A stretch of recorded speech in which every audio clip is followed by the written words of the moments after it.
Mheshimiwa Waziri Mkuu, ninayo maelekezo hapa ya ndugu Geoffrey Juma Mgongolo ambaye ana madai ya kiwanja chake.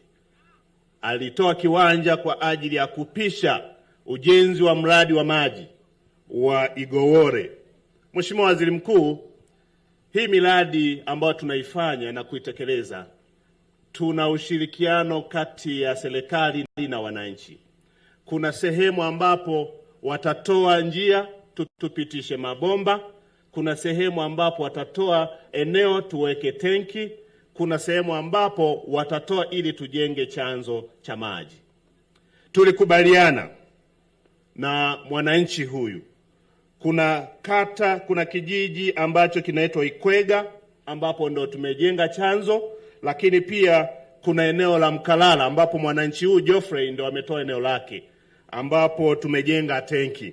Lakini wananchi wa Igowole wamemlipa eneo ambalo kwa sasa yeye bado anadai kwamba halitoshi.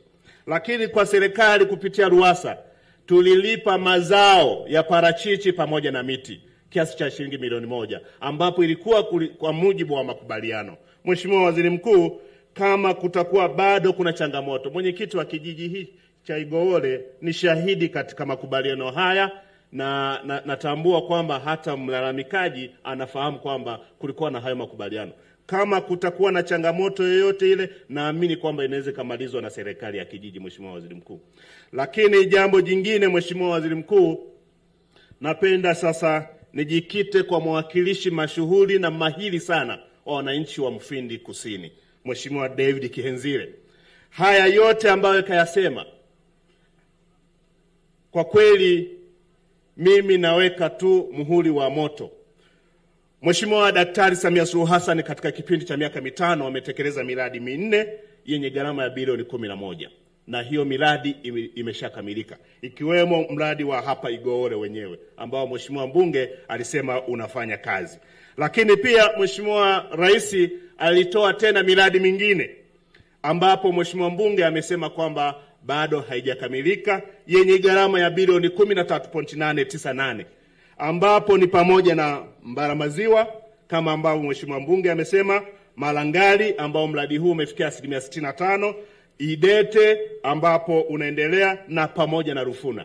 Mheshimiwa Waziri Mkuu, ni kuhakikishie kwamba tunayo maelekezo baada ya maombi ya Mheshimiwa mbunge kwa Mheshimiwa Rais kuharakisha kupeleka fedha kwa wakandarasi ili miradi hii inayoendelea ikamilike kwa wakati.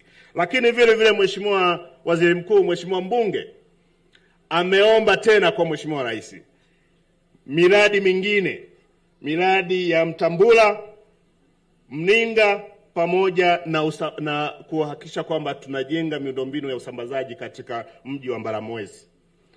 Napenda kumpa habari njema kutoka kwa Daktari Samia Suluhu Hassan. Tumeelekezwa tutenge fedha mwaka huu wa fedha 26-27 ili miradi hii ikaanze kutekelezwa mara moja, ili wananchi wa Mtambula, Mninga pamoja na Mbaramwezi waweze kupata huduma ya maji safi na salama.